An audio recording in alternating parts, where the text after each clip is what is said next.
Right then, hello and welcome. Today, we're diving into project scheduling.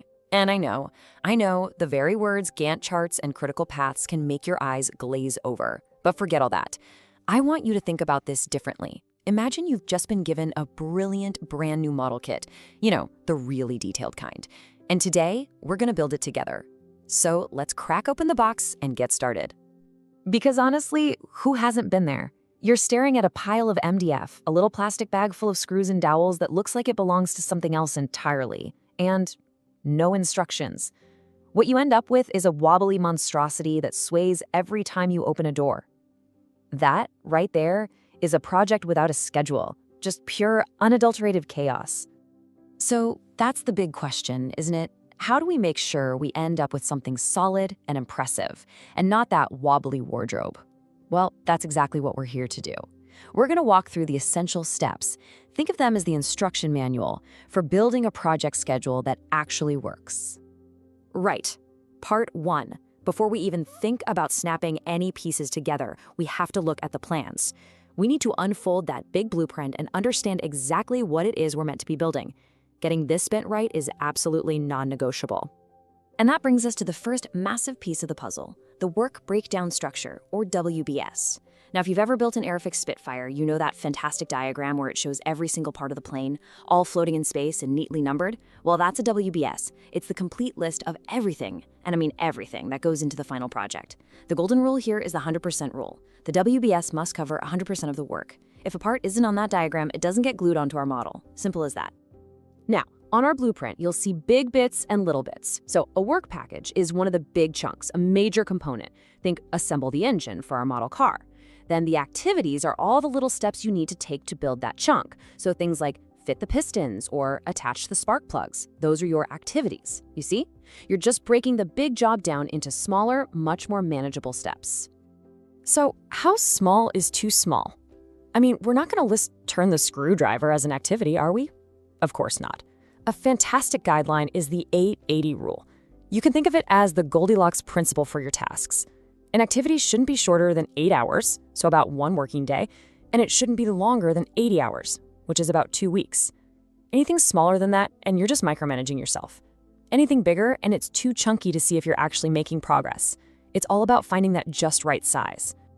Okay, so we've got all our parts laid out on the table. We've identified every single one using our blueprint, but a pile of parts isn't a masterpiece, is it? The next bit is all about figuring out the order to stick them all together. This, my friends, is the logic puzzle. And the most important idea here is brilliantly simple and very, very British, making a proper cup of tea. It's all about dependencies. You just can't do certain things until you've done other things first. It's just common sense. I mean, you have to boil the water before you can pour it on the tea bag, right? This is the most common kind of dependency, and we call it finish to start. One task must finish before the next one can start. See? You've been managing dependencies your whole life. Right, what's next? Resources. And this is everything you need to actually do the work. It's your people, your tools, your materials, the whole shebang. You have to figure out who or what you need for every single activity. And, really importantly, you have to spot any clashes. Picture the final of the Great British Bake Off, right? You can't have 2 bakers desperately trying to shove their showstoppers into the same oven at the same time, can you? That's a resource conflict. You gotta plan for that. So we know the order of the steps and we know who's doing them. The next question is, how long is it all gonna take?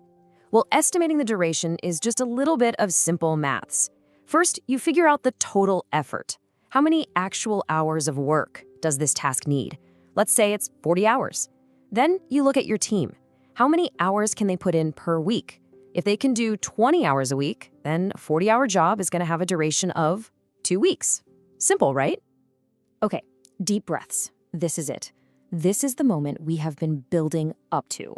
All the prep work is done. We've got our activities, our sequence, our resources, our durations, and now we finally get to put it all together. It's time to create the master plan, the schedule itself. Now, inside every project schedule, there is one sequence of tasks that is more important than all the others. We call it the critical path. It is the absolute central spine of your project. It's the longest chain of linked tasks from the very start to the very end. And believe me, the word critical is there for a reason. There is zero, and I mean zero, wiggle room on this path. If any single task on the critical path is delayed by even 1 day, the entire project's finish date moves back by 1 day. You have to watch these tasks like a hawk. But what if you do all the maths and you realize, oh no, the finish date is way too late? Don't panic. You have a couple of big red emergency buttons you can press. We call this schedule compression. Your first option is crashing. That's where you throw more resources at the problem, usually money. Hire another painter, get a faster machine. The second option is fast tracking. This is where you decide to do some tasks at the same time that you were originally going to do one after the other. Now, it's riskier. You might be painting a wall before the plaster's properly dry, but it can definitely claw back some time. So, once you've fiddled, tweaked, and got the thumbs up from everyone that matters, you lock it in. This is what we call setting the schedule baseline. And I want you to think of this as your classic Blue Peter moment. The baseline is your perfect finished model. It's your here's one I made earlier. From this moment on, all the actual work you do is going to be compared against this perfect version, so you can see exactly how you're getting on. Brilliant. The master plan is done, it's approved, it's baselined, we're sorted. But look, a plan is totally useless if you just stick it in a drawer. A schedule is a living, breathing thing. So this final part is all about what you do during the build, making sure everything stays on course and, touching up any little smudges along the way. And this is the absolute heart of schedule control. It's as simple as regularly comparing your plan to what's actually happening.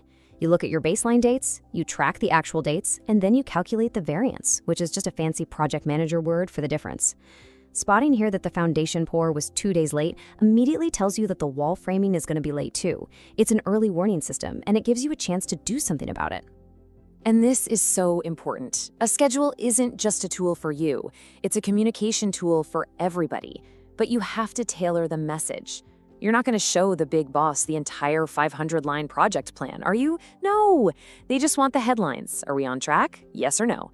Your team on the ground, they need the nitty-gritty detail for what's happening this week. And your client? They want to see the good news, and if there's bad news, they want to be reassured you've got a solid plan to fix it. So there you have it, all the key steps to building a really solid project schedule. You see, it isn't just a boring document with dates and lines on it. It's a story. It's the narrative of how you are going to turn an idea on a blueprint into a finished masterpiece. Your schedule is telling the future of your project.